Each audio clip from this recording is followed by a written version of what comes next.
One vegetable on this list produces up to 5 pounds of food from a single square foot. We'll get to it. But most small gardens fail because they pick the wrong vegetables. These 7 are the exception. Most first-time small space gardeners do the same thing. They look at what they love eating. They buy a few seed packets. They plant those vegetables. And then they wait.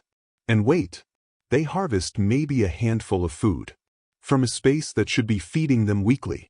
The problem isn't effort. It's selection. By the end of this, you're not going to look at your small space and see a limitation. You're going to see a garden. But first, the mistake. See, some vegetables are space-hungry by nature. A single watermelon vine can sprawl across 10 square feet of ground and give you 2 fruits. 2. From 10 square feet. That's a terrible trade. Other vegetables, the ones most people overlook, operate on completely different math. They grow up instead of out. They produce continuously instead of once. They give you multiple harvests from a single planting. And they pack an extraordinary amount of food into a very small footprint. The difference between a disappointing small garden and a genuinely productive one isn't the size of the space. It's knowing which plants are built for small spaces, and which ones will eat your garden alive. So let's fix that. Starting with the plant that most beginner gardeners skip, and shouldn't. Radishes are the most underestimated vegetable in small space gardening. Here's why they matter so much. According to the Square Foot Gardening Foundation, you can fit 16 radish plants in a single square foot of soil.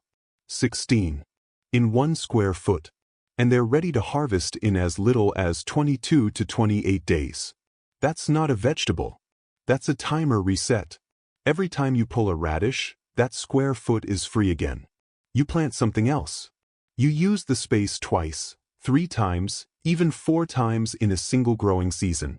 That compounding effect is where the real productivity comes from. And radishes don't just give you food. They loosen compacted soil as they grow. They're a gift to whatever plant comes after them.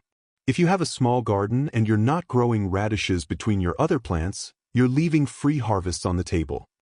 Leaf lettuce works on a different kind of magic, the cut and come again principle. You don't harvest the whole plant. You take the outer leaves. The plant keeps growing. You come back in 10 to 14 days and harvest again. According to UC Cooperative Extension data, succession-planted lettuce can yield 3 to 8 pounds of food per square foot across a season. That rivals crops 3 times its size. 4 lettuce plants fit comfortably in 1 square foot. They grow well in partial shade. That means they'll thrive in spots where most other vegetables struggle. And because they prefer cooler temperatures, you can grow them in early spring and again in autumn. That extends your productive season significantly. 2 plants. Both fast. Both repeating. And we're just getting started.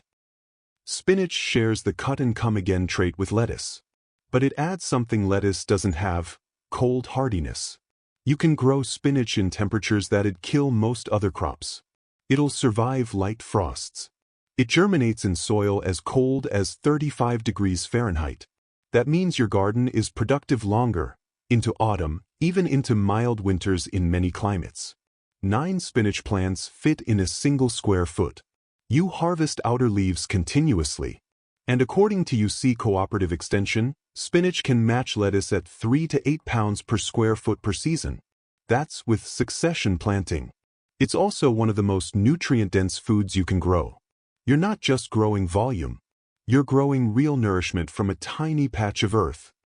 Now we start talking about vertical space, and this is where small gardens begin to feel genuinely transformative. Pole beans are climbers.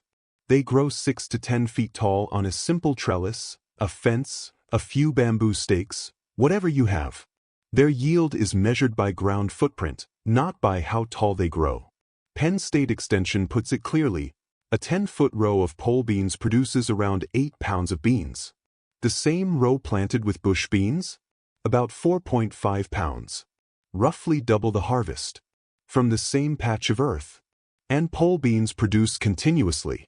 You pick them every 2 to 3 days. The plant reads that signal and keeps producing.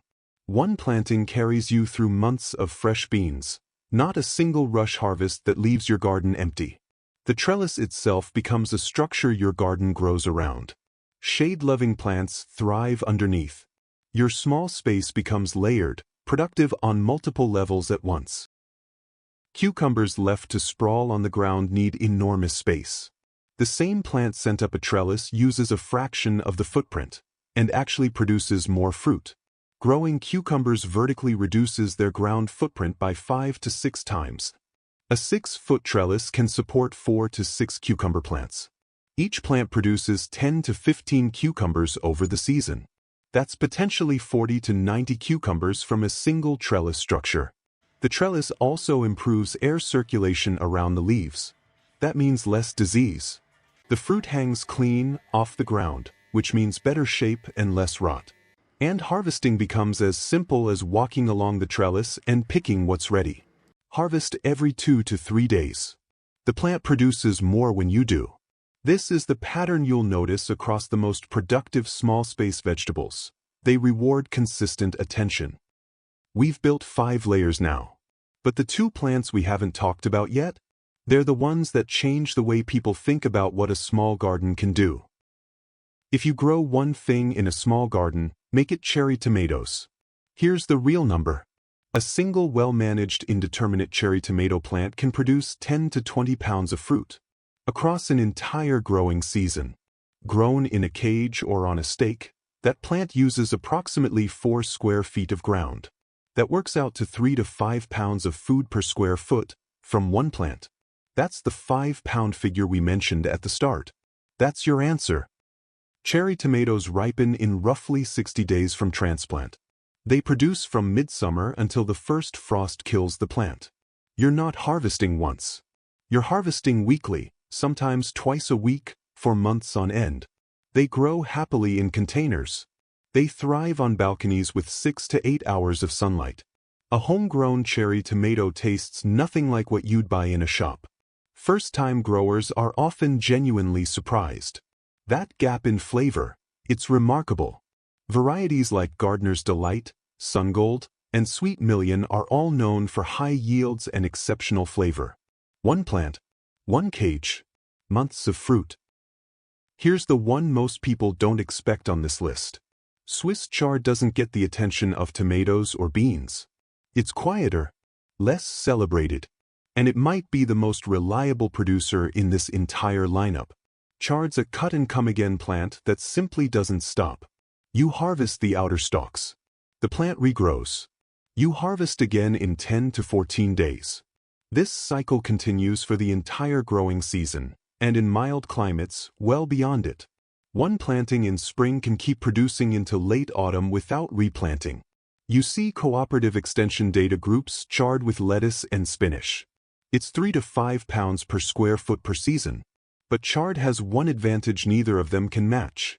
It tolerates summer heat. When your spinach bolts and your lettuce turns bitter in July, chard keeps growing. It bridges the warm season gap that leaves many small gardens temporarily empty. It grows in partial shade. It's beautiful. The red, yellow, and orange stems are genuinely striking in a small garden bed.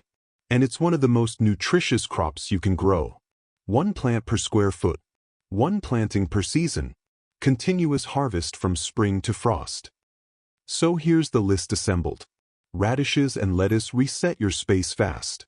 Spinach and chard give you continuous cold hardy greens. Pole beans and cucumbers take your harvest vertical. And cherry tomatoes anchor your garden with one of the most productive plants in home horticulture. 7 vegetables. Different shapes, different seasons, different strengths. But they share one thing. They're all designed, by biology or by training, to give you more from less. Here's what I want you to take away from this. You don't need a big garden. You never did. A typical home vegetable garden produces around 0.5 pounds per square foot per season. That's the average. With the plants on this list, chosen carefully, managed with attention, you can far exceed that. Not because of luck or perfect conditions, but because you're working with plants that are built to produce. The 4x4 raised bed is 16 square feet. Plant a thoughtful mix of these 7 vegetables. It can supply a meaningful portion of a family's fresh greens through an entire growing season. A single balcony with containers can hold cherry tomatoes, pole beans on a trellis, lettuce in a window box, and radishes tucked between them. Your space is enough. The question isn't whether you have room to grow food. The question is which food is worth growing in the room you have. And now you know. Start with 1 or 2 from this list. See what they do. Watch what happens when a cherry tomato plant fills up with fruit, or when you pull your first radish 25 days after planting a seed. That moment, that first harvest from a small space, changes something.